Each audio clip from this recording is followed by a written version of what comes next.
Boa tarde, pessoal. Então, a gente vai começar a falar sobre esse título, Dissecando as Bases Científicas da Cannabis Medicinal. Parece assim meio repelente, né?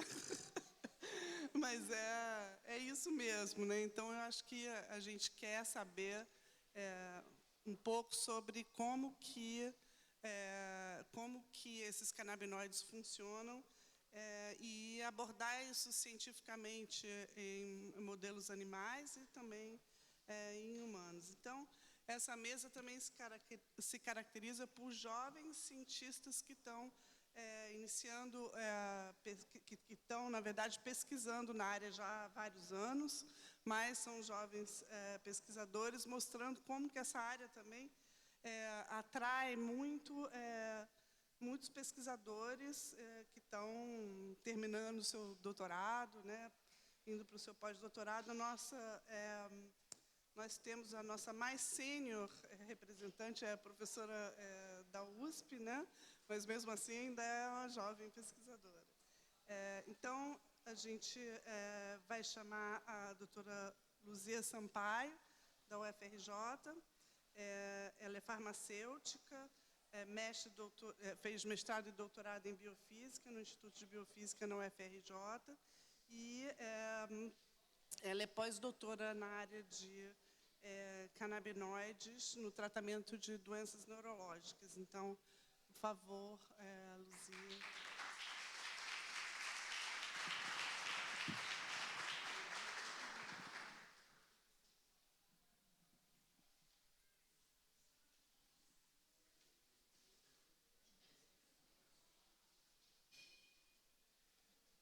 Bom, boa tarde. Antes de mais nada, agradecer bastante ao convite feito pela Margarete, por todo o pessoal da PEP, que eu acabo seguindo bastante tempo, desde a formação da PEP, mesmo antes de sonhar em finalmente conseguir fazer pesquisa científica básica com extratos de cannabis. Agradecer também à professora Cecília e ao professor João pelo convite.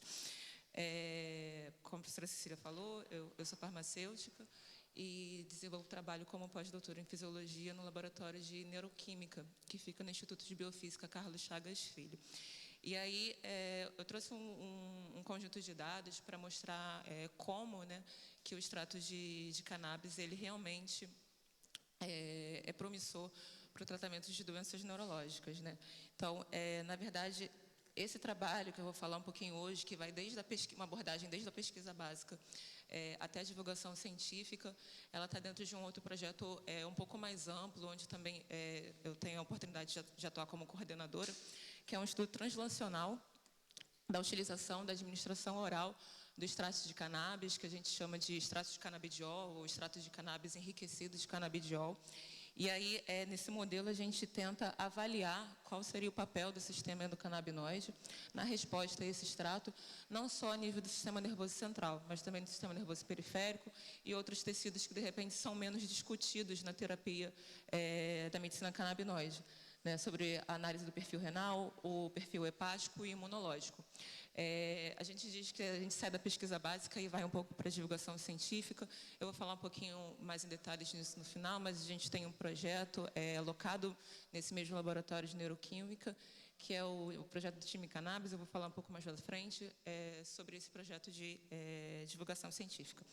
Bom, a gente já começou a entender um pouquinho hoje aqui na fala que me antecedeu sobre o sistema endocannabinoide e os fitocannabinoides, então eu posso passar um pouco mais rápido. O sistema endocannabinoide ele é um sistema de excelência em regulação da homeostasia de maneira geral. Ele é um sistema altamente conservado, vai estar presente em todas as espécies vivas, e especialmente em mamíferos, ele é extremamente conservado. O que isso quer dizer? Que nas diferentes espécies de mamíferos existem pouquíssimas ou quase nenhuma alteração a nível genético. Ou seja, os mesmos elementos do sistema endocannabinoide presente, por exemplo, em cobaias de laboratório, que a gente utiliza, ratos de laboratório, é o mesmo sistema endocannabinoide presente em humanos. E isso é bem interessante porque proporciona para a gente um bom modelo de estudo. E aí, novamente, o sistema endocannabinoide ele acaba sendo coordenador de uma homeostasia fisiológica. Ele vai estar envolvido em diferentes controles fisiológicos enfim, que não precisa nem serem tão abordados nesse momento. A gente tem falado já bastante do potencial do sistema endocannabinoide e da cannabis medicinal para o tratamento de diferentes patologias. Então, essa classificação de regulador da homeostasia do sistema endocannabinoide torna ele cada vez mais importante para a gente entender e aí sim conseguir entender um pouquinho mais de como a cannabis medicinal realmente atua no nosso organismo. Basicamente, o sistema endocannabinoide ele é composto por enzimas específicas que realizam a síntese desses endocannabinoides. Os endocannabinoides nada mais são do que lipídios com função sinalizadora no nosso organismo. Como eu falei, todas as células apresentam esses mesmos elementos do sistema endocannabinoide. Então, a gente tem as enzimas de síntese, aqui a gente retratou a NAP-PLD, diacilglicerol-lipase, que são, respectivamente, responsáveis pela síntese da anandamida e do 2-aracnidilglicerol, que talvez sejam os dois endocannabinoides mais discutidos, mais recorrentes dentro da pesquisa básica. Uma vez sintetizados, esses endocannabinoides atuam nessas mesmas células onde eles foram produzidos, através de receptores específicos, como foi dito anteriormente. Os principais receptores desse sistema são os receptores canabinoides, e os mais descritos são o receptor CB1 e o receptor CB2, descobertos há menos de 20 anos. Esses receptores eles têm uma sinalização intracelular bastante complexa, mas que a cada dia que se passa, a pesquisa tem demonstrado como que eles são ativados, como que eles são regulados e como eles então interagem de maneira a proporcionar um efeito X no organismo.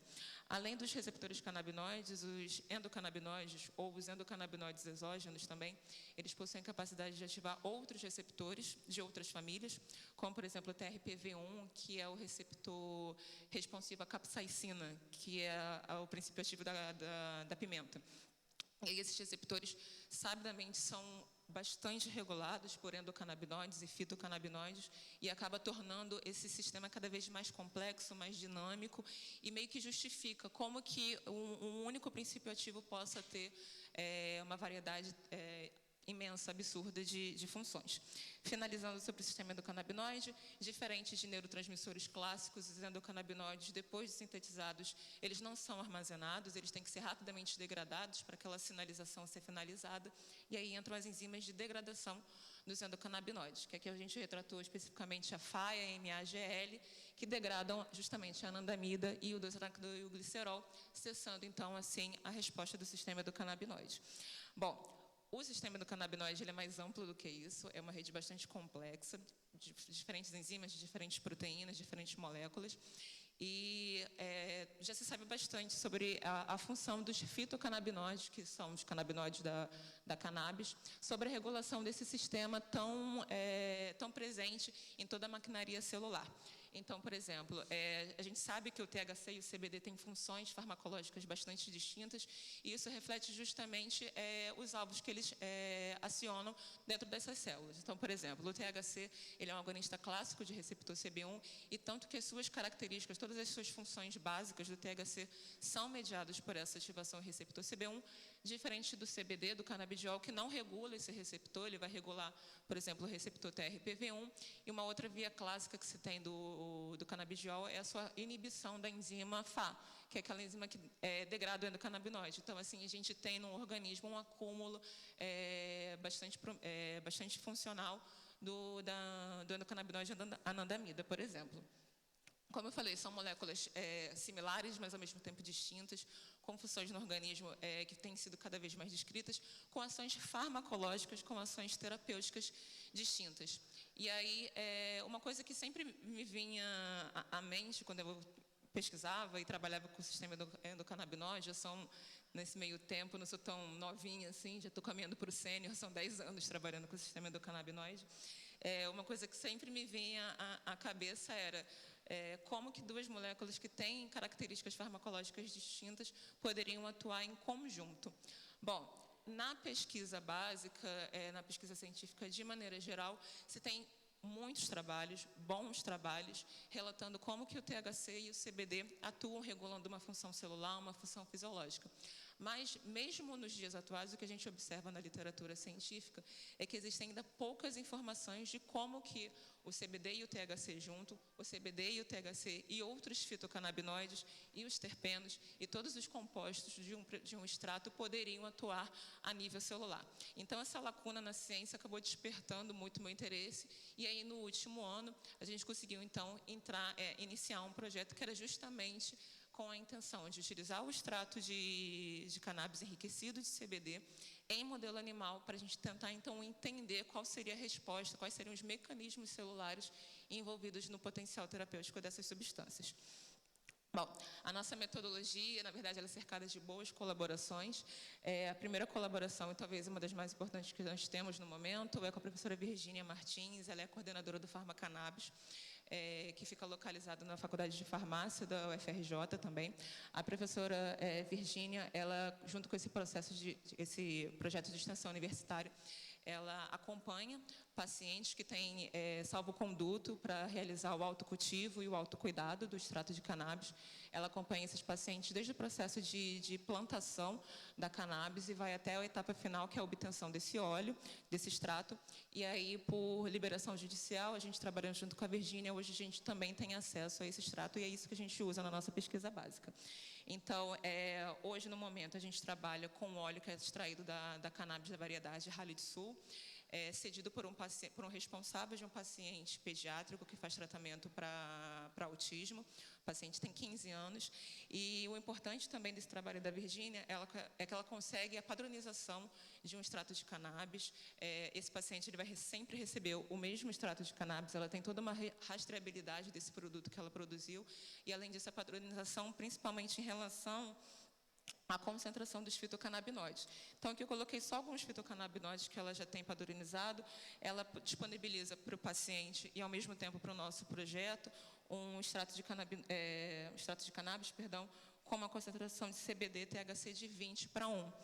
A gente escolheu trabalhar justamente com esse extrato, tendo em vista o grande volume de dados na literatura, principalmente de pesquisas recentes, pesquisas do setor de pesquisa clínica, demonstrando, explicando como que esse óleo, nessa proporção de CBD e THC 20:1, acaba sendo a melhor escolha para muitos pacientes pediátricos, tanto para o tratamento de epilepsia refratária, quanto para o tratamento de autismo.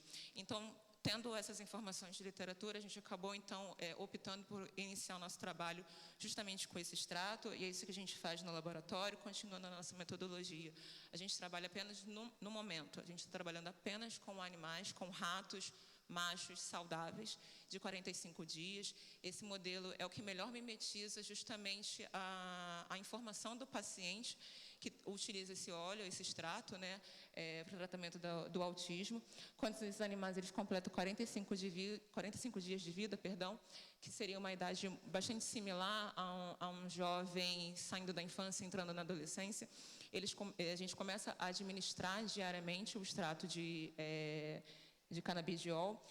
Nesse extrato, como eu falei, a proporção é 20:1. A gente escolheu para trabalhar, primeiramente, uma única dose, que é a dose de 3 mg/kg por dia de CBD.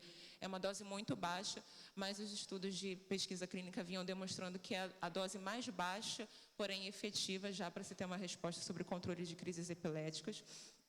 E aí, nessa concentração de 3 mg/kg por dia de CBD, a gente trabalha com uma dose de 0,018 mg de THC quilo dia, o que é interessante porque é abaixo da dose do limiar de gerar efeito psicotrópico.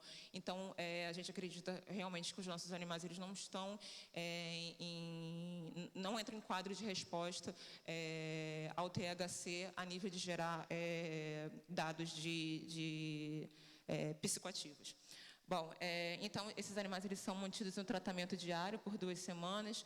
No 16º dia, os animais eles são eutanasiados e a gente coleta todo o material que é necessário para a gente fazer as análises de biologia molecular.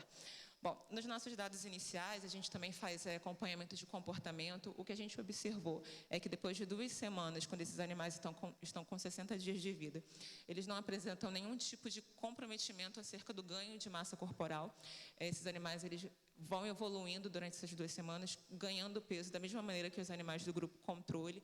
Esse dado é bastante interessante porque condiz muito com a experiência dos pais né, dos relatos dos pais, e inclusive do paciente que cede o óleo para a gente. Ele não entrou realmente em um quadro de aumento de massa corporal, nem em quadro de hiperfagia, que é uma característica muito marcante de efeito adverso do uso do THC. Né? O THC gera uma hiperfagia no paciente, no animal. A gente observa que o nosso animal ele não entra em quadro de hiperfagia, ele come a mesma quantidade que o animal controle, e também em relação à ingesta de água. Nada disso é alterado, nenhum comportamento alimentar ou de peso corporal nesses animais foi possível se observar.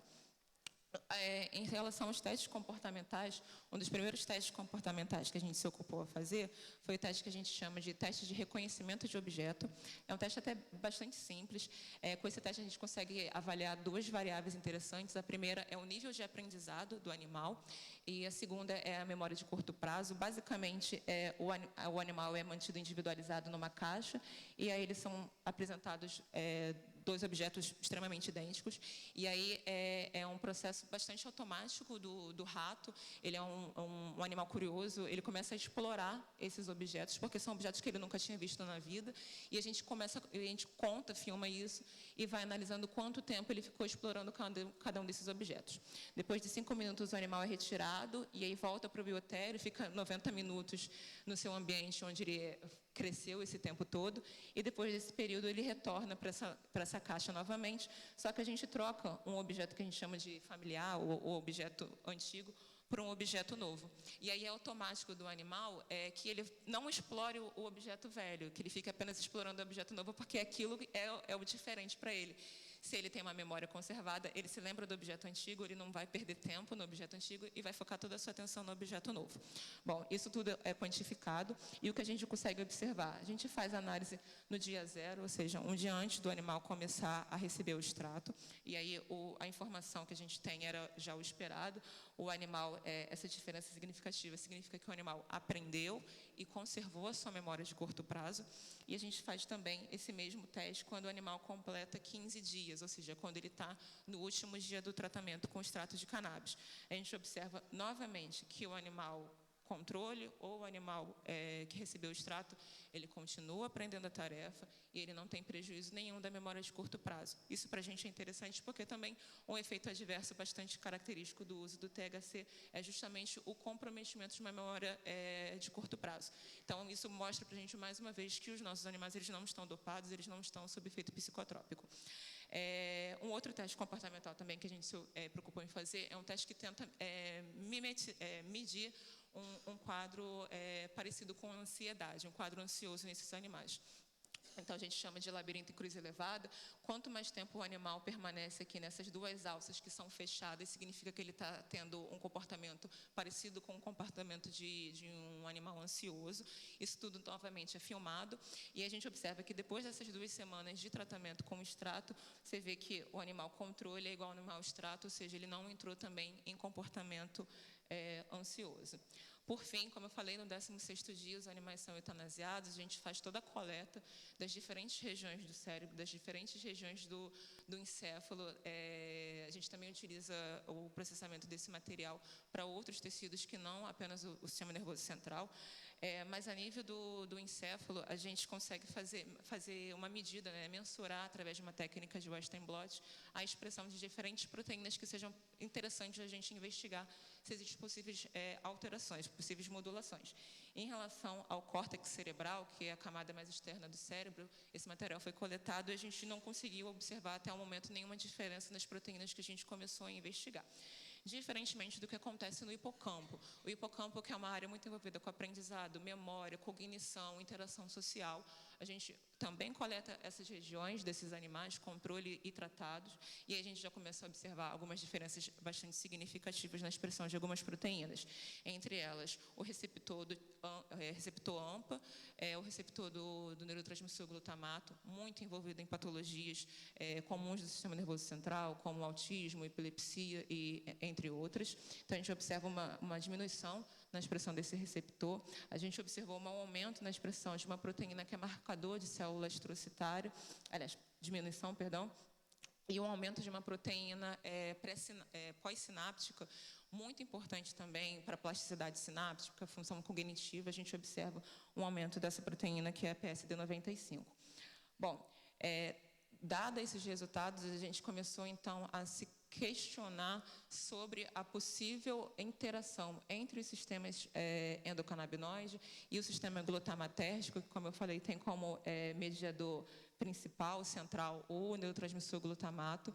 E os dados que a gente pretende produzir em seguida, na continuidade desse trabalho, são justamente para a gente avaliar possíveis ações do extrato de cannabis via sistema endocannabinoide acerca do sistema glutamatérgico. Existem muitos trabalhos sólidos na literatura que apontam em modelo animal que alterações específicas de proteínas, de enzimas do sistema glutamatérgico são intimamente relacionadas com o surgimento de doenças neurológicas importantes. Então, por exemplo, diversos modelos animais de epilepsia refratária, que tentam mimetizar, por exemplo, uma síndrome de Dravet, mostram de maneira bem consolidada um aumento da expressão de receptores ampla, aquele mesmo receptor que a gente viu, diminuição, em resposta ao extrato. Então, é comum que em alguns modelos de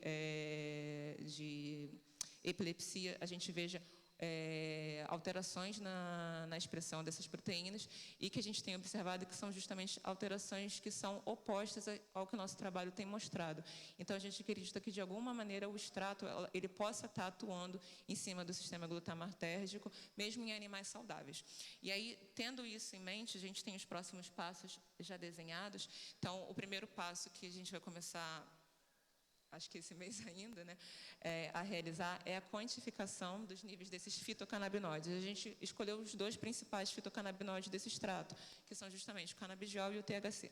Então, o nosso protocolo é justamente fazer a coleta desses tecidos, não só do cérebro, mas de todos os outros tecidos no organismo desses animais, e aí realizar a medida de quanto de THC e de CBD chegou em cada tecido. Essa é uma informação nova, porque acerca da utilização do extrato de cannabis não se tem informações de distribuição.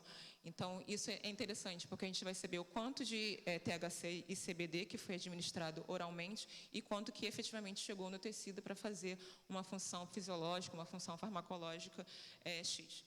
Uma outra colaboração também, que a gente já começou a realizar, e já vamos dar prosseguimento para a análise das amostras, é a quantificação dos endocannabinoides. Então, no meu doutorado, eu tive a oportunidade de trabalhar junto com o professor Vicenzo de Marzo, na Itália. Ele é realmente uma das pessoas que tem a maior tranquilidade, a maior facilidade para investigar esses níveis de endocannabinoides, e a gente entrou em contato com ele. Então, todo esse material que a gente está coletando desses animais vai ser dosado os níveis de endocannabinoides, porque a nossa teoria é de que o extrato de cannabis é capaz de alterar a fisiologia do sistema endocannabinoide. Por fim, também, a gente tem o estabelecimento do modelo animal. O modelo animal que a gente escolheu para trabalhar que mimetiza o espectro autista, através de tratamento da mãe com ácido valproico, e aí a prole ela acaba nascendo com um espectro similar ao espectro autista. Então, a gente pretende tratar esses animais autistas justamente com extrato de cannabis, para a gente observar as mudanças celulares e comportamentais desses animais.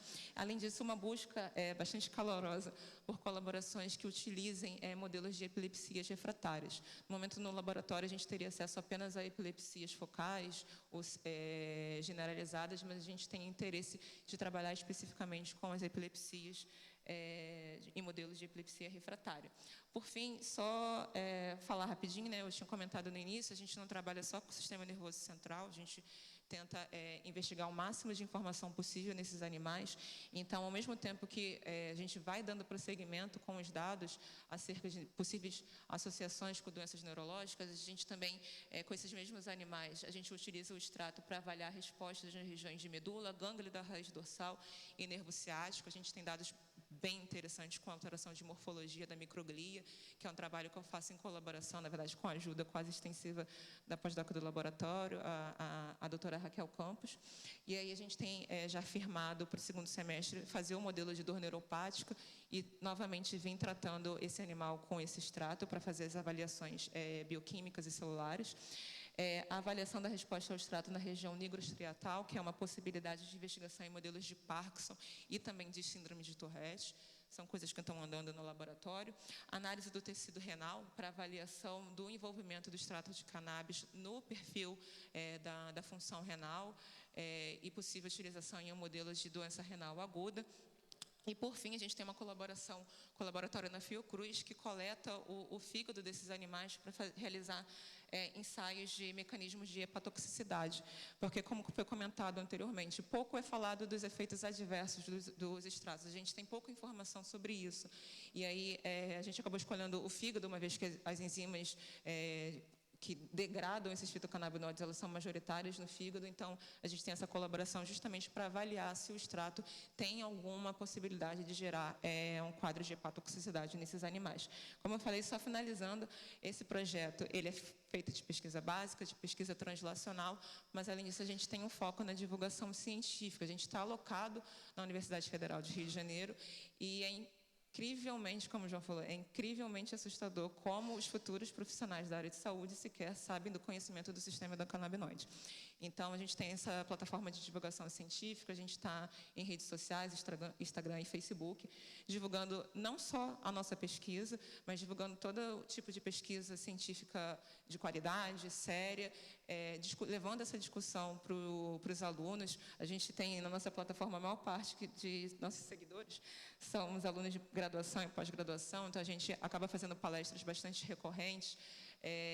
Depois das palestras, os alunos começam a procurar muito a gente, o que eu acho que o Ricardo não gosta muito, porque hoje nosso laboratório está abarrotado de alunos de iniciação científica, que é justamente por conta da necessidade de a gente discutir, apresentar e informar cada vez mais sobre a medicina do canabinoide, a utilização da cannabis medicinal e, mais do que isso, de tentar, de uma vez por todas, destruir o estigma negativo da cannabis, que se acha que ela é apenas uma droga, com potencial recreacional, mas, na verdade, ela é muito mais além do que isso. Então, a gente tenta passar essa informação para os futuros profissionais da área de saúde.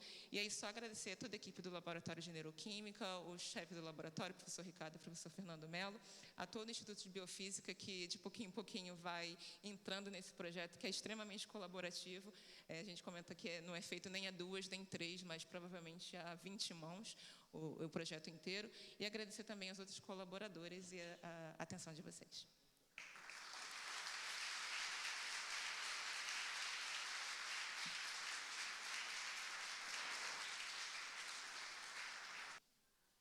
Obrigada, Luzia.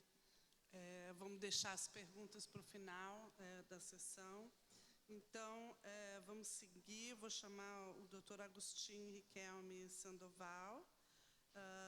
Dr. Agustin, ele possui graduação na Universidade do México, Universidade Nacional Autônoma do México, e mestrado em Ciências Biológicas nessa mesma universidade, e doutorado no Instituto de Biofísica da UFRJ, e vai nos falar sobre o potencial dos peptídeos canabinoides na geração de oligodendrócitos, explorando alternativas para doenças desmielinizantes. Por favor.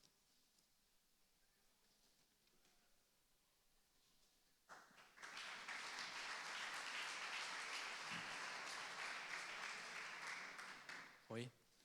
Bom, desligar a luz. Vamos ver no... primeiramente agradecer, né, pelo convite, agradecer a Fiocruz, a PEP pela organização do evento, né, que está criando esses laços tão necessários entre ciência política e, sobretudo, a sociedade, né?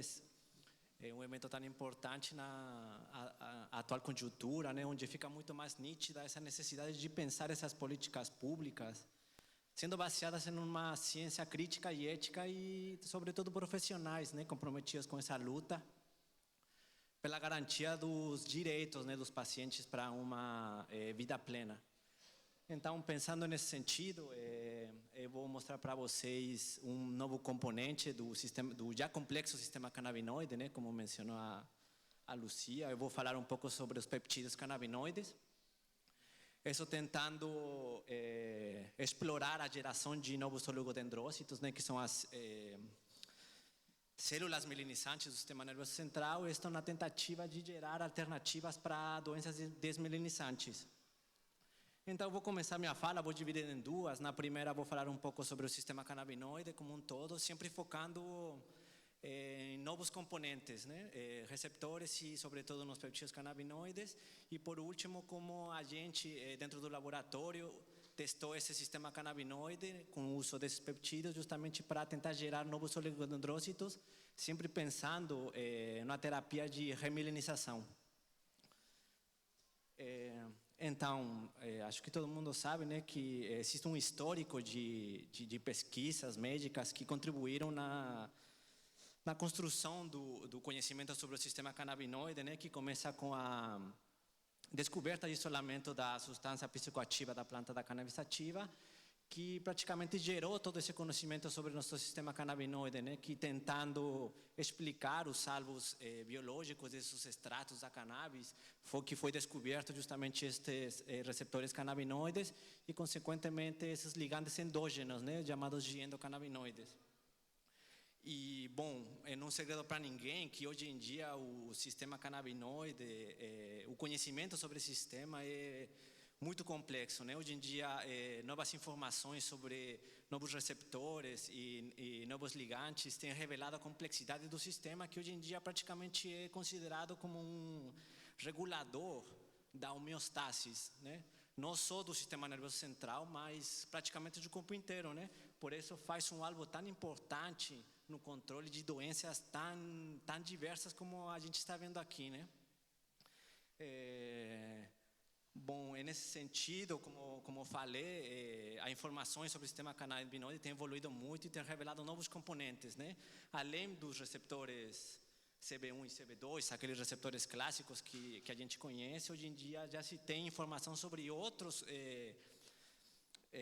receptores que também podem ser ativados via esses canabinoides, né? Um deles é da família do TRPV, que Lucia falou um pouco, mas também sabe que existem outros componentes, como outros receptores ainda não totalmente caracterizados, né, que a gente chama de receptores órfãos, que ainda não foram devidamente caracterizados. Inclusive também receptores nucleares, né, tem sabido que podem ser ativados por receptores canabinoides. Bom, aqui mostro rapidamente, né, a distribuição do receptor CB1 no sistema nervoso central.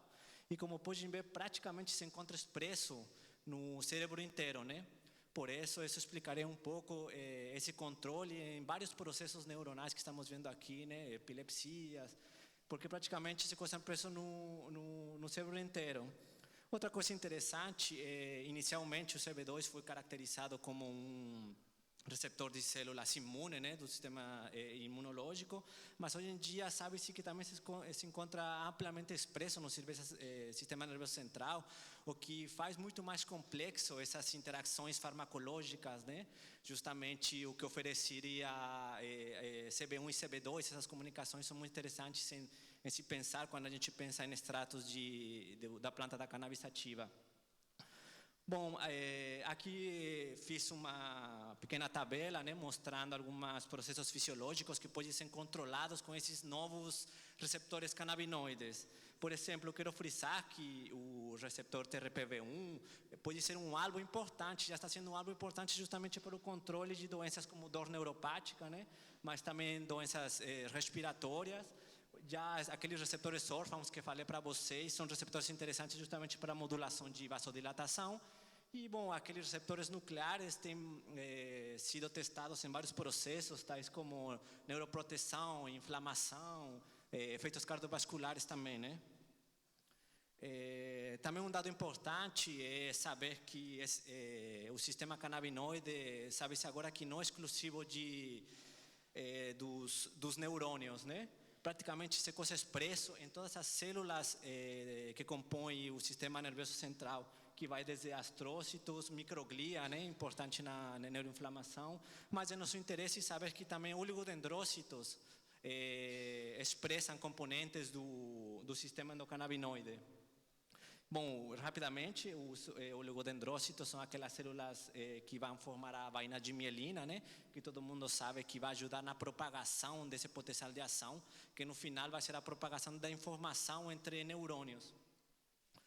É importante saber que o sistema canabinoide é co-expresso desde os progenitores neurais bem precoces no desenvolvimento e se mantém em certas áreas que se mantém células tronco na etapa adulta.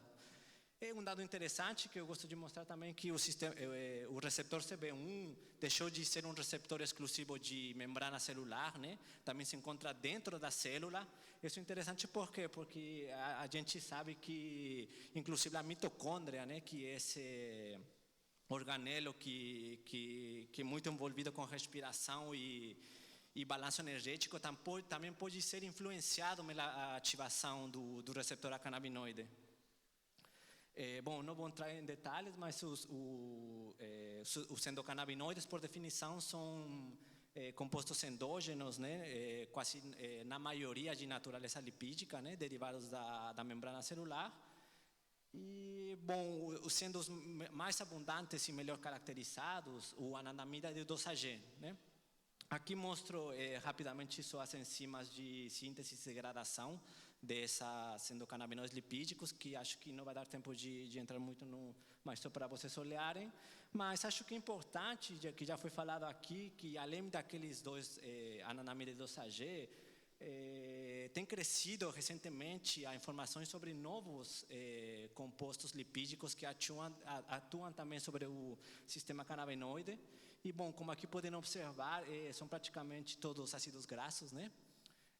Gorduras. E, bom, aqui saber que cada um pode ser utilizado, né, para ativar diferentes receptores, né? O que faz importante essas interações farmacológicas. Mas nosso interesse é saber que foi um grupo de pesquisadores brasileiros, né? Importante mencionar que pela primeira vez eles demonstraram que existe também peptídeos, pequenos fragmentos de proteínas, e não lipídios como os antigos canabinoides, sino pequenos fragmentos de proteínas que também podem ativar esses receptores canabinoides. Isso é importante porque abre outro leque de informação de ligantes para esses receptores canabinoides, né? Aí, bom, eles reportaram pela primeira vez a presença de que esses fragmentos derivados da clivagem da proteína hemoglobina, né, que todo mundo deve conhecer a hemoglobina por ser uma proteína comum das células da sangue, né? Pequenos fragmentos dessa proteína eram capazes de ativar também receptores canabinoides. Então, eles chamaram hoje em dia sabe-se que é toda uma família de peptídeos, né, que foram chamados de hemopressinas. E, bom, hoje em dia sabe-se que são uma família, como falei, uns fragmentos com diferentes longitudes, né, diferentes tamanhos. E a primeira a ser reportada foi chamada de hemopressina, né, que é o fragmento menor, só tem 9 aminoácidos, né? Mas foi recentemente que se descobriram que realmente a expressão desses fragmentos dentro do cérebro são de fragmentos maiores, a partir de 12 aminoácidos. Então foi quando foi descoberta a presença da RBD hemopressina. Então, nosso trabalho, o interesse foi realmente testar se essa RBD hemopressina, que se encontra endogenamente no cérebro, era capaz de modular a formação de novos oligodendrócitos. Bom, aqui mostro para vocês, já foi caracterizada a distribuição, né, desses peptídeos dentro do cérebro. A maioria desses peptídeos se encontra localizado no locus cerúleus, né, que é uma área que tem muito número de neurônios noradrenérgicos, mas também se encontra em algumas áreas do tronco encefálico. É importante saber que não é exclusivo do sistema nervoso central, também está fora do sistema nervoso central, na glândula adrenal, no fígado, no baço e no rim. E, bom, a farmacologia, né, desses novos ligantes peptídicos, como foi falado, a hemopressina foi aquele primeiro peptídeo reportado, né, que é o menor, aquele que tem 9 aminoácidos. E, bom, ele foi caracterizado como um agonista inverso, né? O que é um agonista inverso? Se vocês olharem esse gráfico aqui, essa linha aqui seria a ação de um agonista, que vai ser aquele que vai aumentar a atividade desse receptor. Porém, um agonista inverso justamente vai ser o contrário. Ele não vai deixar de ativar o receptor, isso é importante. Vai ter uma ativação do receptor, mas sempre no inverso do agonista, né? Tipo, o efeito contrário que faria um agonista. Mas, interessantemente, para a gente foi saber que esses peptídeos, esses fragmentos mais compridos, foram caracterizados como moduladores alostéricos, né? O que quer dizer? Um modulador alostérico é aquela molécula que, na presença de um agonista clássico que esteja ali, ele vai ser capaz de aumentar ou diminuir essa sinalização. Isso é muito importante porque acho que agora todo mundo está falando sobre entourage effect, né? Efeito comitivo, né? E então, justamente, esses efeitos comitivos podem ser pensando justamente em moduladores alostéricos, né? Capazes de aumentar ou diminuir essa atividade que a gente tem de um ligante, pode ser aumentada ou diminuída com a presença de outro. Então, na farmacologia, essa parte é de grande interesse para a gente. Bom, na literatura já tem pesquisa pré-clínica, tem pouca clínica no uso dessas moléculas, né? Mas já sabe que pode ter efeitos cardiovasculares, né? Alguns efeitos analgésicos, efeitos na motilidade do intestino e também alguns efeitos centrais, como se mostra aqui. E, bom, agora vou falar mais do nosso trabalho mesmo, né? Nosso trabalho lá no Fundão, na FRJ, nosso grupo de pesquisa já tem um histórico de pesquisa sobre processos celulares durante o desenvolvimento, né? Então, cabe mencionar que no cérebro adulto existem duas áreas que a vida toda eles são capazes de gerar novos neurônios. Então, uma dessas é a zona subventricular, né, que mostro aqui, que vai ser essa pequena área que se encontra muito perto do ventrículo lateral. Então, como estou falando, essa pequena área, ela mantém células-tronco através de toda a vida. Então, isso é importante por quê? Porque na procura de moléculas que realmente possam modular esses processos de neurogênese, né, de formação de novos neurônios, pode ser um alvo importante para certos insultos biológicos, né? Então, nessa tentativa, né, de pensar, desculpa, é importante falar, né, que essas células-tronco, que falei para vocês que estão nessa área, desde etapas muito precoces durante o desenvolvimento, né, bem atrás e durante toda a vida toda, elas apresentam componentes do sistema canabinoide, né? Então, através desse marco teórico, a gente pensou que possivelmente o sistema canabinoide poderia ser moléculas sinalizadoras que ajudassem justamente na produção de novos neurônios, sempre na tentativa de um resgate de certas doenças. Bom, já existe um trabalho, né, involucrando essas hemopressinas na modulação, sobretudo de oligodendrócitos, mas o nosso interesse era saber se realmente esse peptídeo maior, aquele RBD que falei para vocês, RBD hemopressina, aquele peptídeo que realmente é endógeno, né, teria alguma modulação nesses processos neurogênicos. E então o objetivo desse trabalho que eu vou mostrar para vocês é justamente esse, tentar produzir oligodendrócitos a partir dessas células-tronco que permitam regenerar a mielina perdida em certos casos de desmielinização. Bom, para isso a gente teve duas abordagens. A primeira abordagem foi uma abordagem in vitro, né? A gente tenta isolar essas células-tronco que se encontram no cérebro, a gente isola elas, a gente leva elas para uma placa, a gente mantém elas em umas formações celulares que se chamam de neurosferas, né? Essa neurosfera justamente vai ser um agregado celular que vem a partir de uma célula-tronco só. Então, esse modelo in vitro é interessante porque realmente são processos que mimetizam o desenvolvimento de uma célula-tronco para virar neurônio. Então, justamente, nosso interesse era saber que processos iam ser afetados na presença desses peptídeos canabinoides. Aqui, espero que dê para enxergar, né? Mas essa figura aqui é só para mostrar como a gente tem o isolamento e a formação dessas neurosferas nas nossas mãos. E, bom, essas neurosferas foram marcadas justamente para tentar ver a identidade delas, né? A gente viu que realmente a gente estava trabalhando com células-tronco, né? Que é uma parte importante, saber que a gente tem essas células-tronco nas nossas mãos. Depois a gente, claro, que viu que essas células-tronco expressam esses receptores canabinoides, né? Que a gente vai ativar via esses peptídeos canabinoides. E justamente para tentar ver... obrigado. Se ia influenciar o sistema canabinoide na geração de novos oligodendrócitos, a gente usou uma técnica de influxo de cálcio. Opa, vocês já viram... influxo de cálcio. O que a gente fez? Vocês estão vendo uma fluorescência que a gente fez do microscópio, mas o interessante desse aqui é que quando a gente estimula essas células com cloreto de potássio, como vocês podem observar, só aquelas células neuronais, só um neurônio vai fluorescer. Então, com isso, a gente permite saber a identidade dessa célula, certo? Então, o estímulo com neurônio, só essas aqui acenderam, então vai nascer aquelas células neuronais. Quando eu estimulo com histamina, pode rodar de novo o vídeo? Obrigado. Desculpa, eu tentei acelerar o vídeo, mas acho que... esse foi o primeiro estímulo, são aquelas células neuronais, né? São neurônios. Eu posso identificar que essas são neurônios, aquelas células que estão florescendo.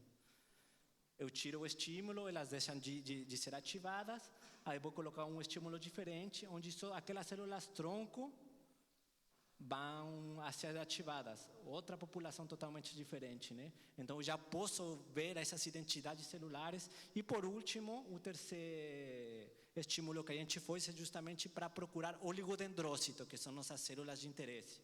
Então, quando eu estimulo com trombina, só aquelas células oligodendrocitárias vão ser capazes de florescer.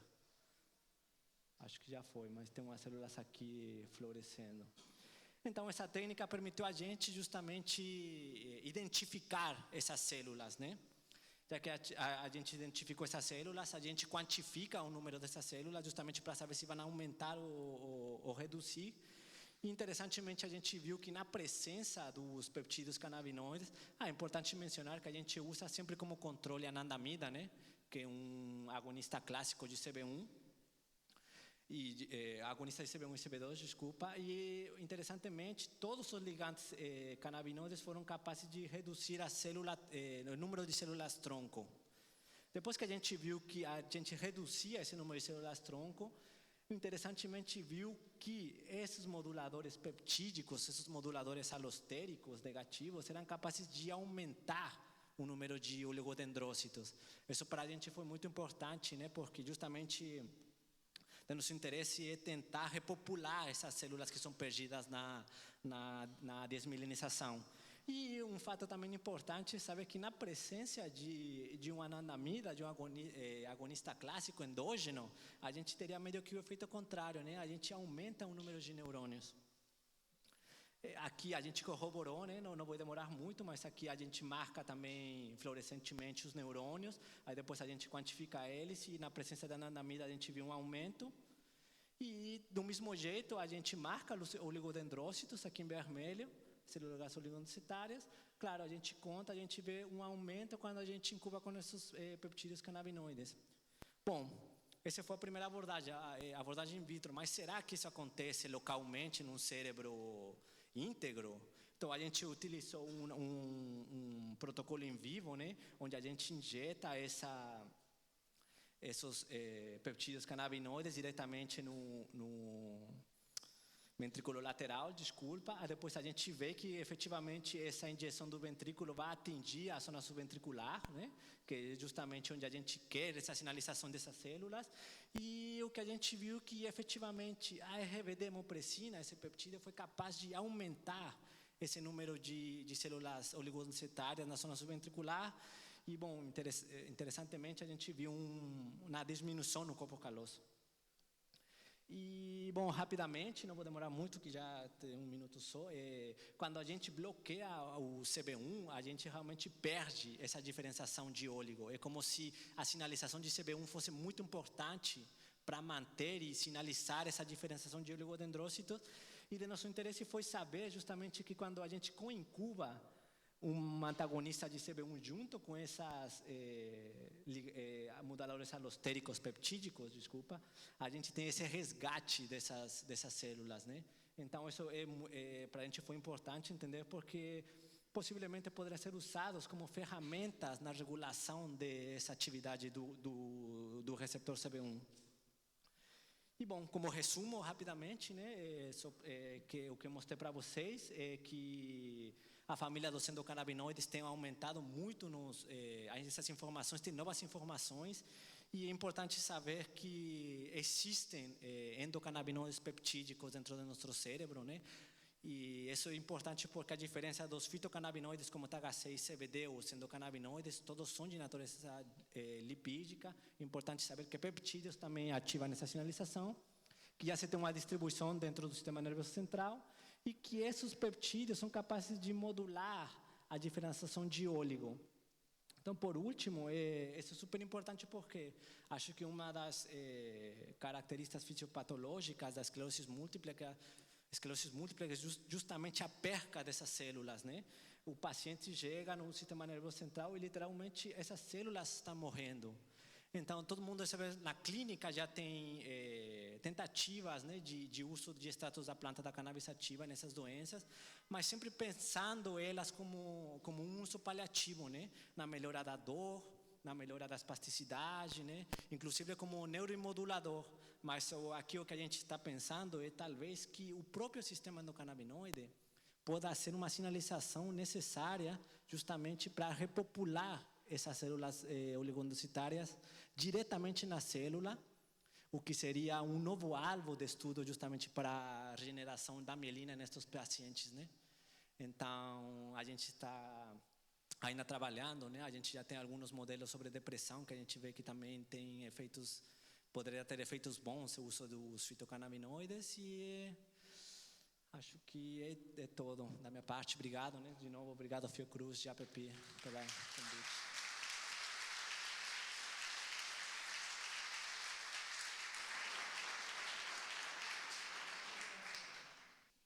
Obrigada, Agostinho. Então, vou chamar agora a professora Aline Campos, da USP de Ribeirão Preto, farmacêutica, mestre e doutora em farmacologia, pela Faculdade de Medicina de Ribeirão Preto, um pós-doc no Max Planck, né, de Medicina Experimental em Göttingen, muito mais outras coisas que não estão aqui. Cecília, muito obrigada por essa introdução breve. Eu acho que tem que ser breve mesmo. É um prazer estar aqui, realmente é um prazer. É a primeira vez que eu tenho a oportunidade de estar apresentando os dados do meu trabalho, do nosso trabalho, na verdade, porque não só eu que conduzo esse trabalho num evento que tem a interface que existe aqui. Então, eu me emocionei muito de manhã com as histórias e com a luta de cada um de vocês.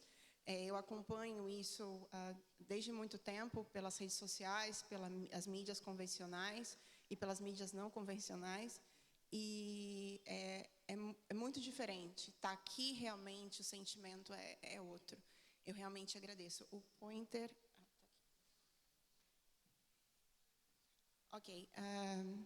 O que eu vou conversar com vocês hoje é um pouco do que a história do grupo em que eu me inseri em 2006, onde eu iniciei o meu mestrado na Universidade de São Paulo. Eu me formei em Juiz de Fora, e em Juiz de Fora é uma universidade federal considerada pequena quando eu me formei, e lá não existiam muitas possibilidades de fazer investigação científica. Então, a minha formação, iniciação científica, foi em fitoquímica e em fitofarmacologia, e que eu estudava terpenos, diterpenos, monoterpenos, sesquiterpenos e flavonoides, e possíveis efeitos terapêuticos desses compostos que vinham de outras plantas. Em 2006, quando eu fui para Ribeirão Preto e me juntei como mestranda no departamento de farmacologia e que eu comuniquei à minha mãe que eu ia trabalhar com canabinoides, ela pediu que, por favor, eu nunca respondesse a pergunta do que eu trabalhava durante as festas de família. Há 5 anos atrás, isso mudou. E depois eu vou explicar para vocês o porquê. E muito tem a ver com o trabalho que vocês fazem. Então, obrigada. Hoje eu posso ser um orgulho para minha família. Hoje eu vou falar um pouco sobre os efeitos ansiolíticos do canabidiol e como que isso aconteceu.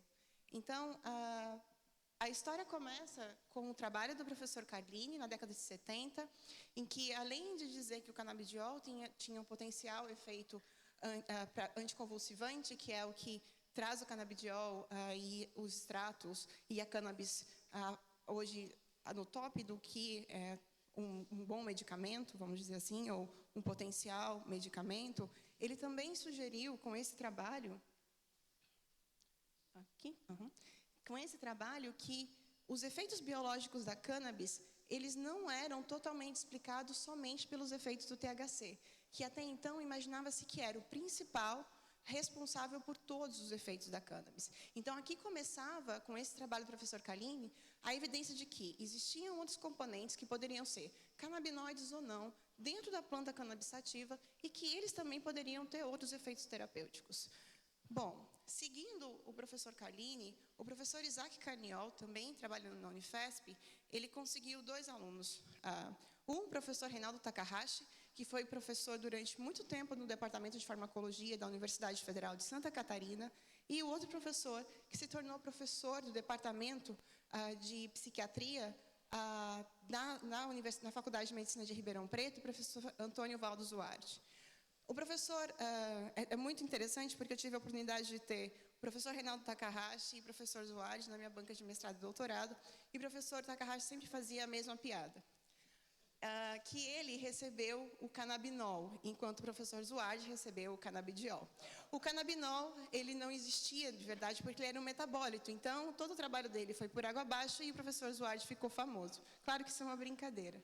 Mas o professor Zuardi, estudando o canabidiol, ele fez esse trabalho em 1981, foi publicado em 82, e o que ele observou usando doses altíssimas de THC, então é importante frisar que são voluntários sadios que receberam doses altíssimas de THC, e o que ele observava é que os níveis de ansiedade dos pacientes que recebiam essas doses altas de THC, eles eram aumentados, assim como eram aumentados a hiperacusia, que é um sintoma muito comum em pacientes com esquizofrenia, que seria a incapacidade de você prestar atenção a somente um estímulo sonoro. Então, eu espero que vocês, a maioria de vocês, estejam prestando atenção em mim agora, e não no carro que está passando, ou no som do ar-condicionado, ou no som que alguém possa estar fazendo perto de você. Agora, provavelmente, vocês estão escutando todos eles. Mas uma pessoa com esquizofrenia, ela tem muita dificuldade em se focar em um único estímulo. Então, o THC em doses altas aumentava esse sintoma. E também os pensamentos desconectados, muito comuns. Opa, aqui eu fiz de errado. Muito comuns também em pacientes com esquizofrenia. E o que ele observou é que quando o canabidiol estava associado ao THC, esses efeitos de aumento de ansiedade e de efeitos psicóticos induzidos pelas altas doses de THC não ocorriam mais. A partir desse estudo, então, ele pensou, talvez o canabidiol, sozinho, possa ter efeitos tanto ansiolíticos quanto antipsicóticos. E foi a partir disso que toda a investigação científica que é feita com canabidiol em Ribeirão Preto foi estabelecida. Então, quando eu cheguei em 2006 em Ribeirão Preto, o meu trabalho foi tentar estudar os mecanismos de ação do canabidiol ou os mecanismos de ação dos efeitos ansiolíticos do canabidiol. E é um pouco sobre isso que eu vou falar com vocês hoje. Bom, como que evoluiu esse trabalho, então, em humanos? Então, lá em 82, o professor Zuardi observou que o canabidiol ele era capaz de atenuar os efeitos ansiogênicos promovidos por uma dose alta de THC.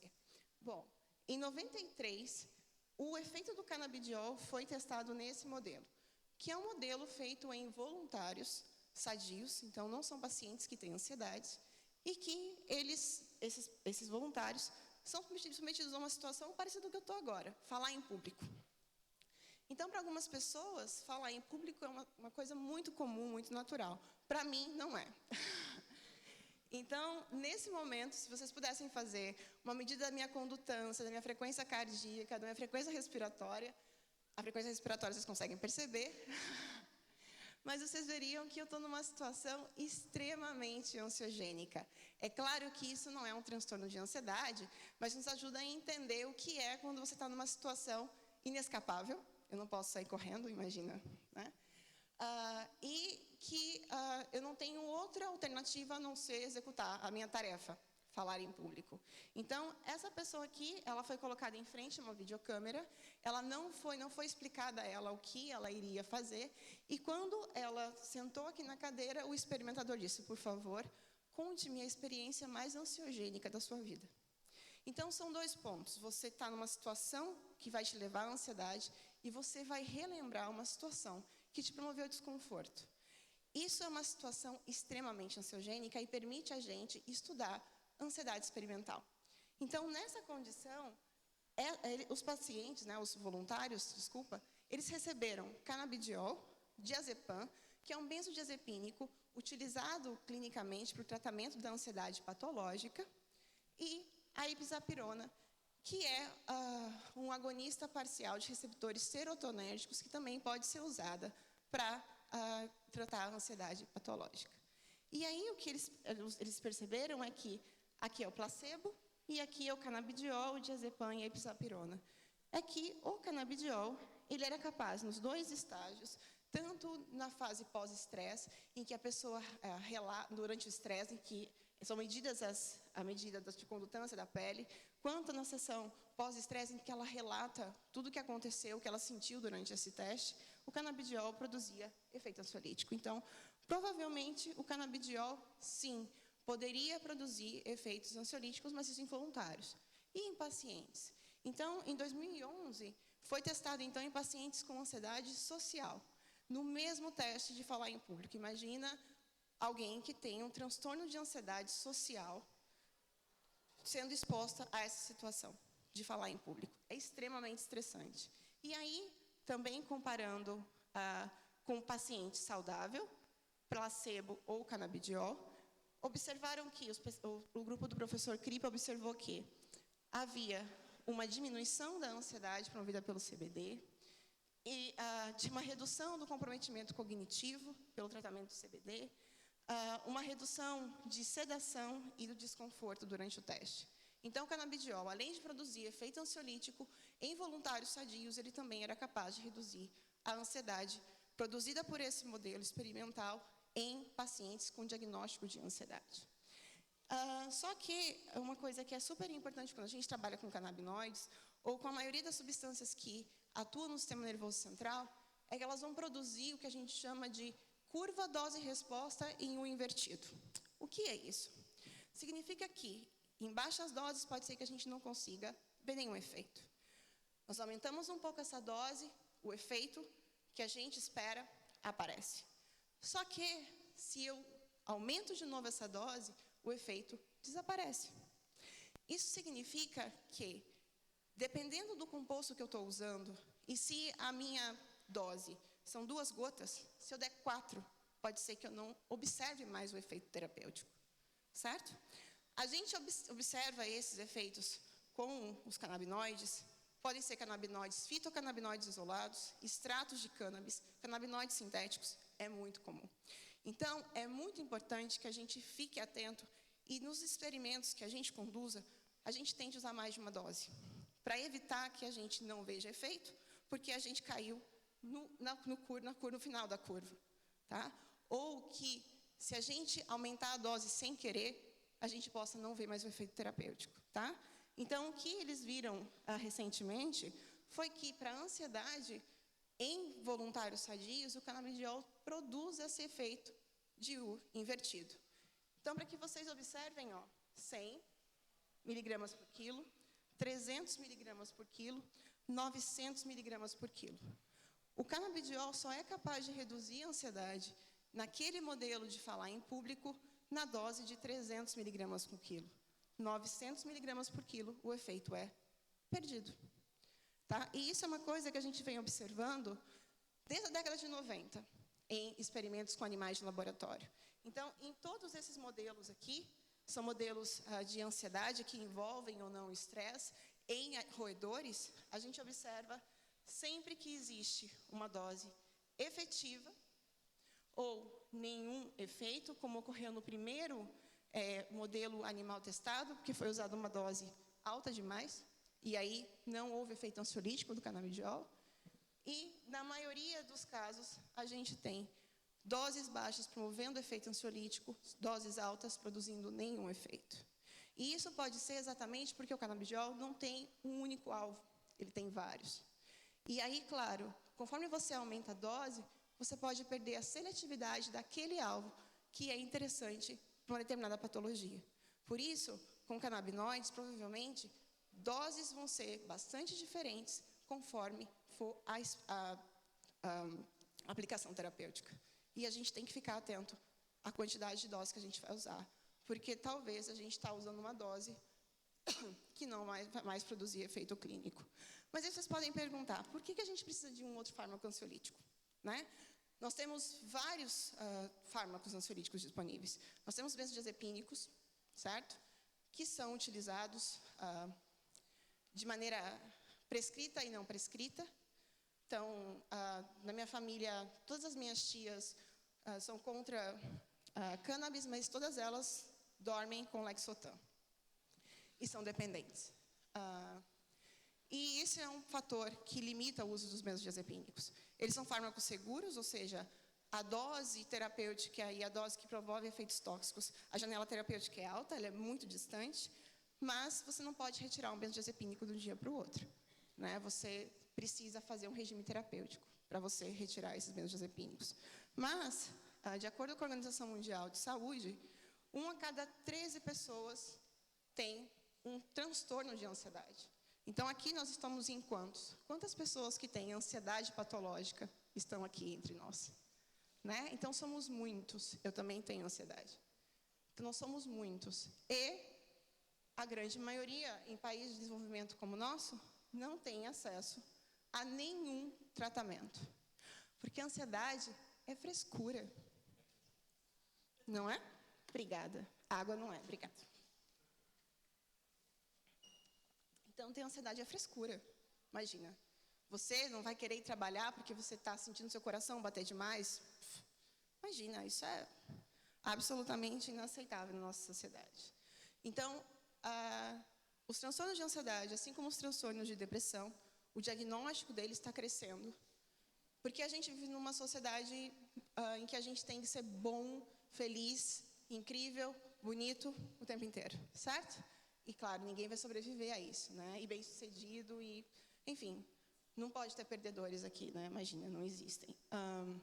Então, além dos benzodiazepínicos, talvez os fármacos mais prescritos no mundo hoje sejam os antidepressivos. Todo mundo conhece alguém que esteja sob o regime dos antidepressivos.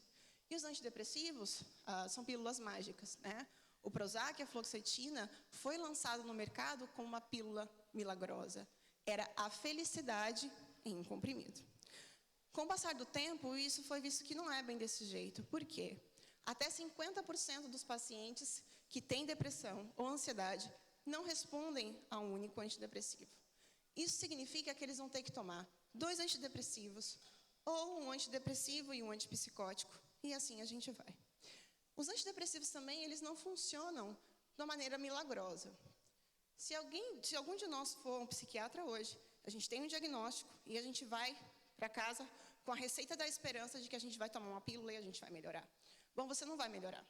Se você tiver transtorno do pânico, na primeira semana, você vai ter mais crises de pânico do que você tinha antes. Além disso, os efeitos adversos são muitos. Dor de cabeça, ânsia de vômito, diminuição de sono.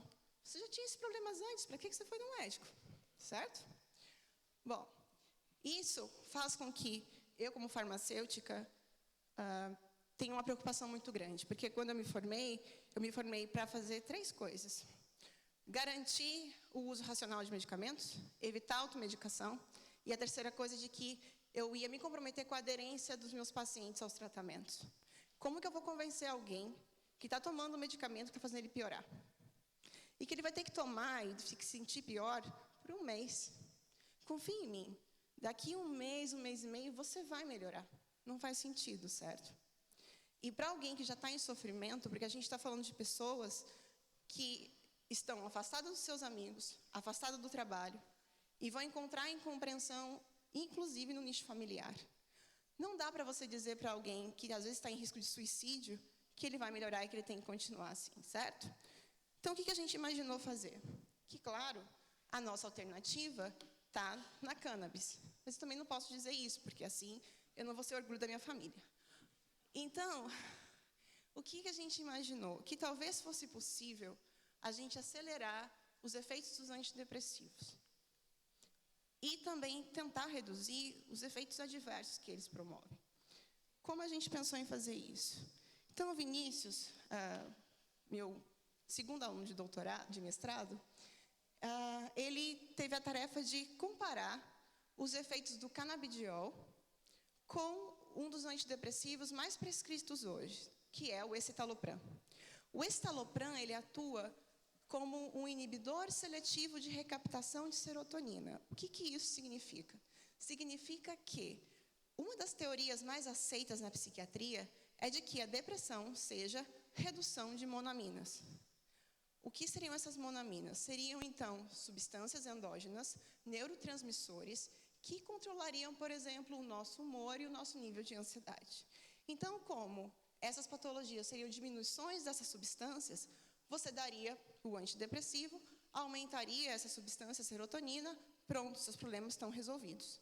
Não é bem assim, porque o efeito de aumentar a serotonina acontece agudamente. Mas o efeito do antidepressivo só aparece depois de um mês. Então, a gente já tinha feito, em colaboração com o professor Ismael, que foi parte do meu doutorado, visto que o canabidiol ele era capaz de atenuar as consequências do estresse em roedores com 14 dias de tratamento. No caso dos antidepressivos, isso é visto com 21 ou 28 dias. Então, a gente pensou, talvez o canabidiol consiga produzir um efeito ansiolítico e antidepressivo antes dos antidepressivos clássicos. E aí a gente resolveu comparar no mesmo experimento esses dois. Então, aqui são animais aqui estressados, aqui não estressados. A mesma coisa. Não estressados e estressados. E eles são colocados nesse modelo em que a gente coloca um pellet de comida no centro de uma caixa. É tudo escuro, menos aonde existe o pellet de comida. E isso, claro, vai provocar uma ansiedade no animal. Ele quer a comida, mas ele pode ser pego por um predador quando ele alcançar a comida. Então, isso é um conflito. Ele está com fome, ele quer se alimentar, mas ele tem medo. Os fármacos ansiolíticos, eles são capazes de quebrar esse conflito. Mas, no caso desse modelo, os antidepressivos só vão funcionar se esses animais forem tratados cronicamente, que é o que a gente tenta fazer aqui. Então, o escitalopram, que é a barra mais escura, ele só consegue reduzir essa ansiedade em animais não estressados com 7 dias. Mas nos animais estressados, isso não ocorre com 7 dias, mas ocorre para o canabidiol.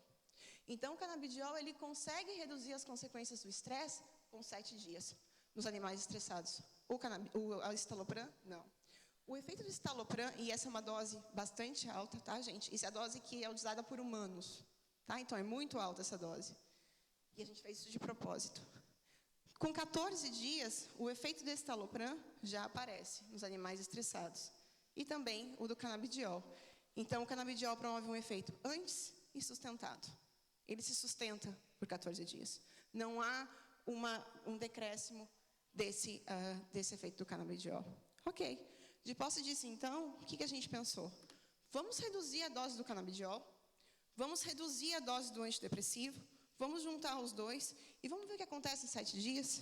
Então, a Fran, ela fez o mesmo protocolo do Vinícius e a gente administrou escitalopram mais canabidiol, mas a gente também utilizou o RB597, que é um canabinoide sintético, que o que ele vai fazer é inibir a enzima que degrada a anandamida.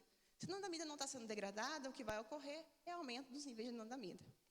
E eu vou explicar por que a gente escolheu esse fármaco depois. Então, a gente usou 2 protocolos de estresse. Então, o primeiro protocolo a gente chama de estresse crônico imprevisível.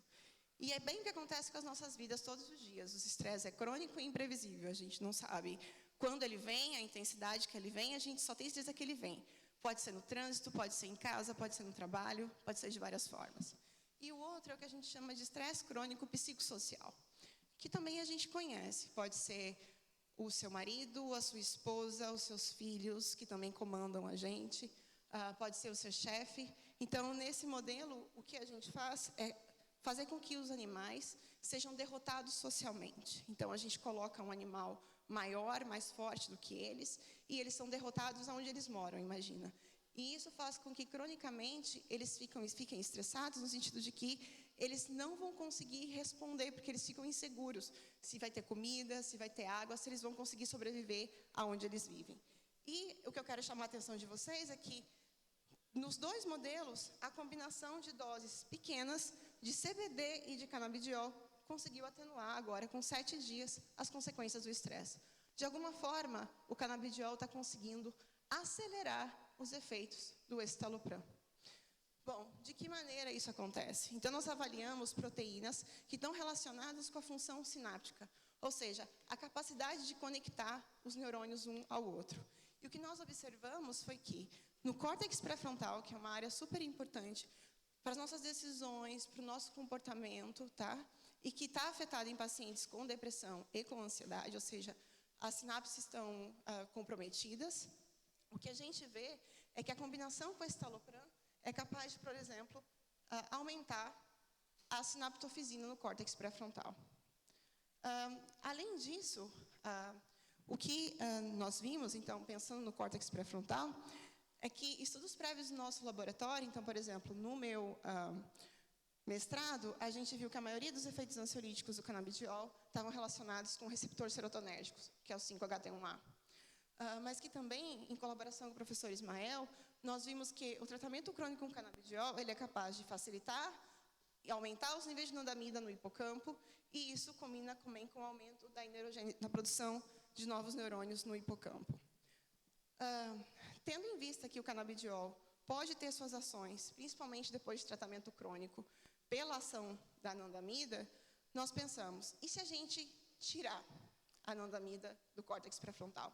O que vai acontecer com os efeitos da combinação do escitalopram com o canabidiol? Então, o que nós fizemos foi usar uma técnica que a gente chama de CRISPR-Cas9, mas o que vai acontecer é que a gente construiu uma ferramenta que vai na enzima que sintetiza a anandamida, que a Luzia disse, que é a NAP, e impede que ela seja produzida. Então, no córtex pré-frontal desses animais que receberam esse construto, não há produção de anandamida, tá? Ou há pouca produção de anandamida, na verdade, não reduz a 0. Mas o que nós observamos é que aqui está o efeito, animais estressados, da combinação do escitalopram, em animais que têm anandamida no córtex pré-frontal, e aqui o efeito do canabidiol mais escitalopram é completamente perdido. Então, aparentemente, os efeitos da combinação escitalopram mais canabidiol dependem da produção de um endocannabinoide em uma estrutura cerebral específica. Bom, tendo isso, eu queria agradecer vocês pela atenção, mas também ao meu laboratório, a Fran, que foi quem produziu a maior parte desses dados que eu mostrei para vocês, ao professor Francisco Silveira Guimarães, ao professor Ismael Galvo, que ajudaram e me ajudam aí o tempo inteiro, às agências de fomento, que, através dos impostos de vocês, selecionam nossos trabalhos para que a gente possa produzir conhecimento que, às vezes, não chega imediatamente a vocês, mas isso é a ciência, ela demora, porque a gente tem que pensar muito, a gente é bem lento. E eu queria reportar meu conflito de interesse, já que eu faço parte de uma patente associada cientificamente, não comercialmente, a uma indústria farmacêutica. E, por fim, só quero deixar para vocês esse PowerPoint, que é muito famoso no nosso país. E só para que vocês pensem se realmente o canabidiol ele é o culpado, ele é a solução, sozinho, junto. Obrigada.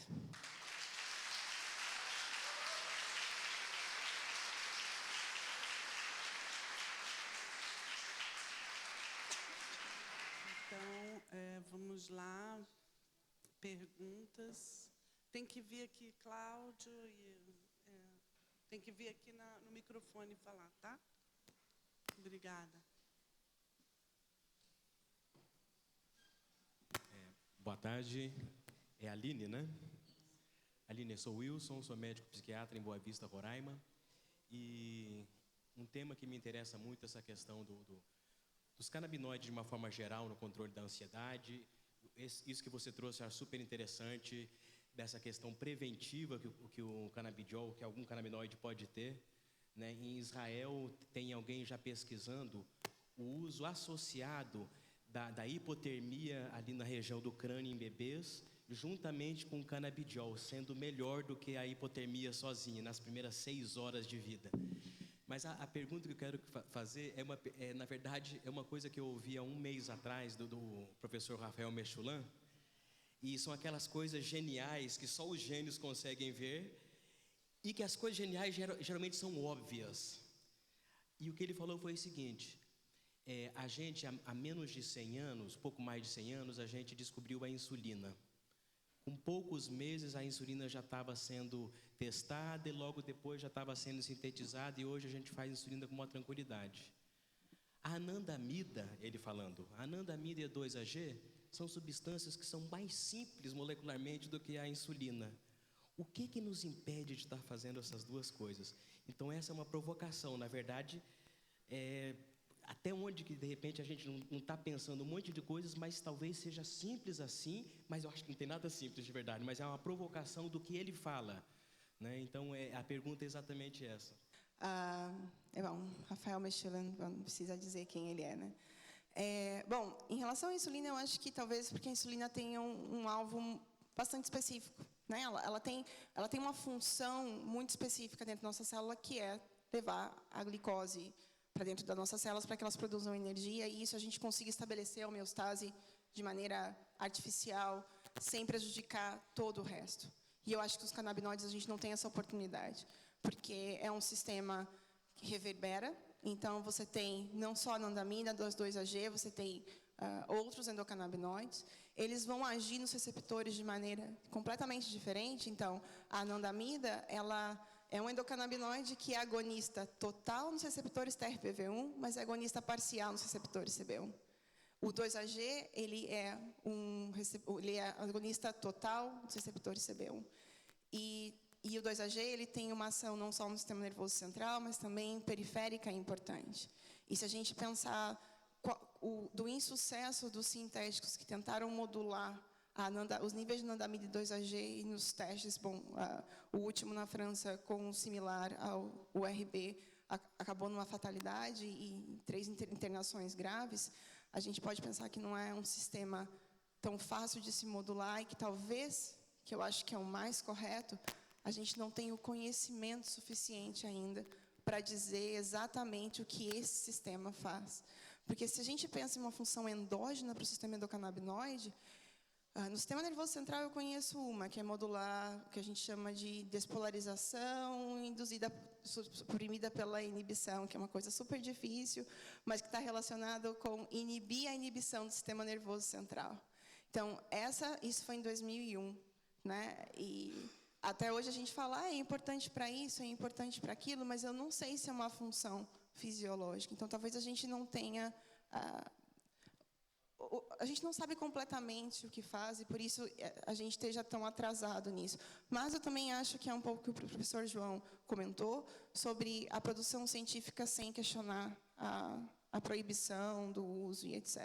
Porque no nosso país, por exemplo, quem experimenta com THC também é ilegal, né? Porque não pode entrar no nosso país. Mesmo na universidade, a gente não consegue comprar THC. O único agonista CB1 que a gente consegue comprar ainda é um sintético chamado WIN. Então, até para comparar os efeitos é difícil, experimentalmente, no nosso país. Obrigada. Tem que se identificar. Oi, posso fazer? Bom, Tem que se identificar. Eu sou Cláudio Serfati, né? Não sou pesquisador na área de endocannabinoides, mas minha pesquisa tangencia todos esses temas. Eu estou muito interessado, né, em entrar nesse campo. Então, eu queria dar parabéns à Luzia, ao Agostinho e à Aline, excelentes apresentações. E queria dirigir uma pergunta para a Aline, né? Porque os antidepressivos, eles demoram 2, 4 semanas, né, para fazer efeito. E na minha interpretação, baseada nos meus resultados, que não são em depressão, mas são em plasticidade, os antidepressivos aceleram a plasticidade em adultos, né? Então, eu fiquei muito animado quando você mostrou da associação de efeitos entre antidepressivos e o canabidiol.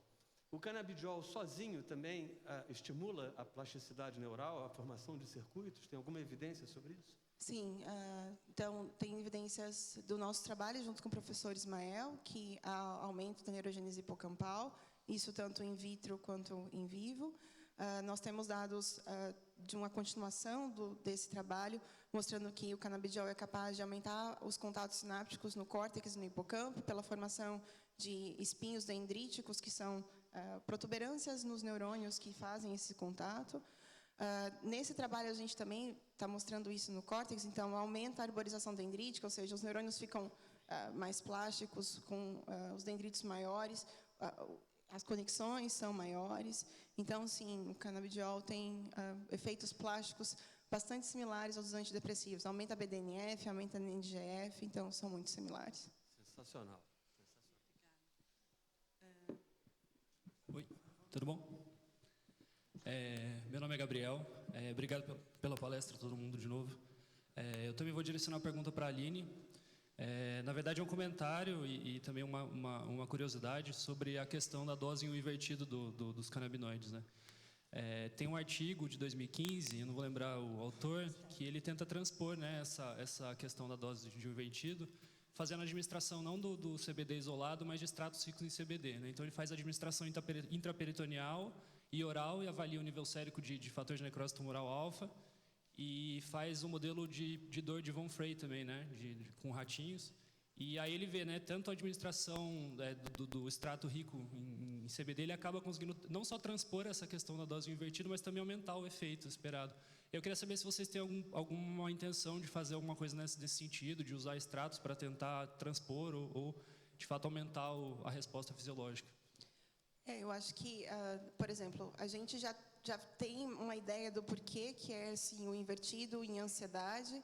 Então, em doses mais altas, o canabidiol começa a agir no TRPV1, e o TRPV1 ele está relacionado com o influxo de cálcio, ele funciona mais ou menos como receptor NMDA para glutamato, e aí a gente já viu que se a gente bloqueia o TRPV1, a dose que não era mais ansiolítica volta a ser.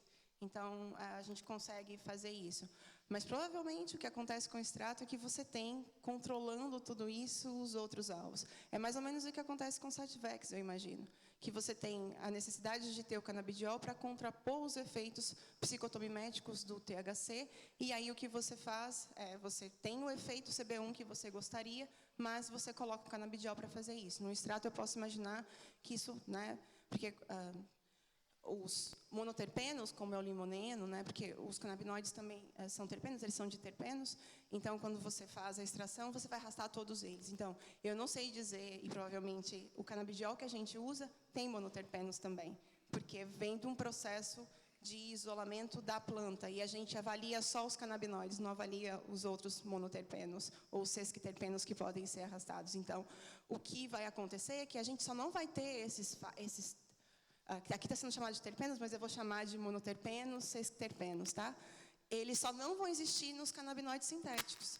Então, se eu fizer um canabidiol sintético, provavelmente eu não vou ter isso, mas nesse canabidiol que a gente usa, tem, porque ele é extraído da planta, tá? Então, assim, eu acho que quem vai fazer esse contraponto pode ser o canabidiol ácido, pode ser o THC ácido, tem outros componentes que também são canabinoides que podem fazer isso. Mas, de novo, a gente, talvez, como farmacologista, eu me sinto desconfortável de não saber o que está acontecendo. Porque a gente nunca sabe a longo prazo, porque a gente está falando aqui de terapias de longo prazo, que a gente espera que dure pouco tempo, mas podem durar 30 anos. E aí? O que a gente fala de segurança? A gente não sabe. Então, a minha brincadeira lá com... É que as pessoas falam assim, porque você só defende o canabidiol. Eu falei, não, eu só tenho conhecimento para falar do canabidiol, que é o que eu venho trabalhando há tanto tempo. E nem assim eu tenho segurança para dizer que alguém pode usar isso de maneira indiscriminada, com automedicação, independendo da dose, para qualquer momento. Não, porque tem muita coisa que a gente ainda não sabe. Mas, é claro, eu acho que dentro dos extratos vão trazer substâncias que vão contrapor os efeitos do THC, do canabidiol e de outros compostos. Boa tarde, eu sou Fabiano, sou químico, trabalho também com análise de canabinoides de alguma forma. Eu tenho duas perguntas, uma para a Luzia. Você mostrou o trabalho da professora Virginia na parte de quantificação dos canabinoides, é um trabalho realmente muito importante aqui no Brasil, que possibilitou fazer pesquisas clínicas com extratos, sabendo o que de fato tinha ali.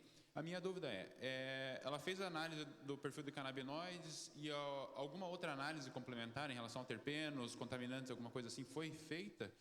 E uma segunda pergunta, só para aproveitar, para a Aline, em relação ao tratamento da ansiedade, teve alguma variação em relação ao sexo de quem estava sendo testado, em relação à dose do efeito entre homem e mulher, alguma coisa assim? Obrigado. Bom, obrigada pela pergunta. Acho que eu vou responder mesmo, porque é muito rapidinho.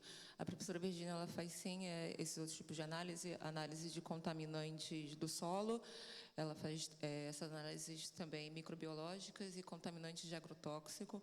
Hoje, os cultivadores que trabalham, enfim, os pais que trabalham, que ela faz a assistência, eles já não usam nenhum tipo de agrotóxico, é o plantio orgânico. Então, ela sabe qualquer tipo de contaminante. E a fase atual do trabalho dela é justamente fazer toda a classificação dos terpenos. O óleo que a gente já usa, ela já tem toda a descrição dos fitocannabinoides, pelo menos dos majoritários. E, na verdade, sobre a concentração dos terpenos, eu não sei te apontar certinho, mas eu conversei com ela essa semana, ela já está bem adiantada sobre a caracterização de todos os terpenos que estão contidos no óleo que a gente usa e no óleo de outros pacientes que são assistidos pelo farmacannabis. Respondendo a sua pergunta, sim, a gente faz controle de característica demográfica, idade, sexo, uso de outras substâncias, mas o N é muito pequeno.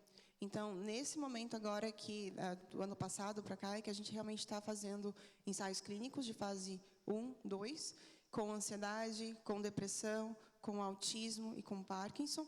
Então, aí sim, a gente vai ter uma população estudada maior, e aí sim, efeitos como esse vão realmente, eu espero que apareça, porque a gente não somos iguais, né? E é importante que nós não sejamos iguais.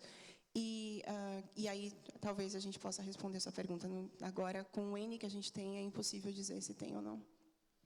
Ok, gente, a última pergunta, por favor. Queria te perguntar em relação ao CBDA, né, que tem uma afinidade, sei lá, 250 vezes maior do 5-HT1A, assim, que você tem, se você tem trabalhado nessa linha, ou se o que você poderia comentar em relação a essa possibilidade da gente usar o extrato cru da planta, né, ou quase cru? Sim. Eu acho que eu tenho alguns comentários sobre usar o extrato, porque daí vai de formulação farmacêutica, que é uma coisa que estava até conversando com a professora Cecília, que é importante a gente trabalhar também pela palatabilidade desse extrato, do quanto que as crianças usam, né? É amargo, enfim, deixa um gosto ruim na boca depois. Então, acho que a gente precisa trabalhar a formulação farmacêutica disso de qualquer forma para não ficar uma dipirona, né? Ser uma coisa... mas, infelizmente, a gente não tem o CBDA, mas seria super interessante. Eu sei que o professor Ismael trabalha com o THC-A, eu não sei que o CBDA também.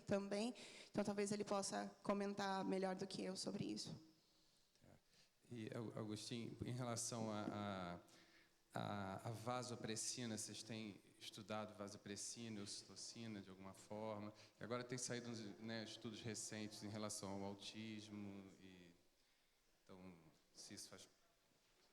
de alguma forma, estuda aí nesse sistema de peptídeo? Bom, acho que não. Acho que só tem um artigo bem preclínico, né, que eles tentam usar essas hemopressinas para modulação de de um modelo de mood disorders,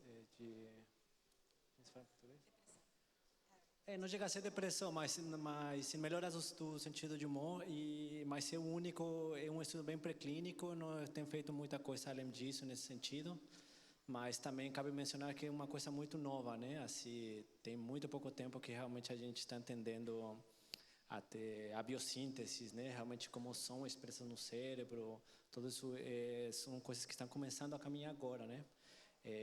Tem mais trabalho sobre hemopressina, né? Mas infelizmente depois viram que não era um extrato biológico, né? Foi uma coisa feita mais na síntese, então nas hemopressinas mais compridas, que serão os endógenos, realmente tem pouca informação sobre essa situação. Queria agradecer as palestras excelentes, uma sessão super interessante. Obrigada, pessoal.